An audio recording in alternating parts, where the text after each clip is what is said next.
কান্দে না সোনা, কান্দে না, এই তো মার কাজ হয়ে গিয়েছে। মা মা মা, রাহুল ভাই এসেছে। কি বৌমা, তোমার কাজ করতে সমস্যা হচ্ছে? আমাকে দাও, আমি কাজ করে দিচ্ছি। ভাবি, বাচ্চাটা আমাকে দাও। রিমা, এখন আর ওকে নিতে হবে না, আমি পারবো। মা জানতো, বললাম তো আমি পারবো। বৌমা, তোমার কাপড়গুলো নোংরা হয়ে গিয়েছে, আমি ধুয়ে দিলাম। না মা, ধোয়া লাগবে না, আমি ধুয়ে নিব। মা ধুয়ে দিলে সমস্যা কি? তুমি মাকে আটকাচ্ছ কেন? তুমি তোমার মায়ের এখনো আসল রূপ দেখোনি, দেখলে আর এসব বলতে না। অপেক্ষা করো, ঠিকই দেখিয়ে দিব। এই তুই ভাই সব কাজ করে রাখবি, আমি রিমাকে নিয়ে বাজারে গেলাম। এই রাহুল, তুমি কোথায়? এক্ষুনি বাড়িতে আসো। যাও, গিয়ে ঘরে লুকিয়ে পড়ো।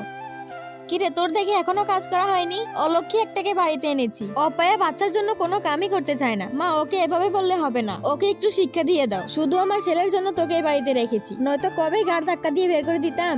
ব্যাস মা, তুমি রিয়াকে কি বলছো এসব? সত্যি আমি তো পুরো অবাক হয়ে যাচ্ছি। আরে বাবা তুই, বৌমা তোমার এগুলো করতে হবে না, আমি করব। মা আর অভিনয় করতে হবে না, আমি সবকিছু দেখে ফেলেছি। পরবর্তী পর্ব দেখার জন্য ফাট্টু কমেন্ট করুন, তার আগে লাইক দিয়ে সাবস্ক্রাইব করুন।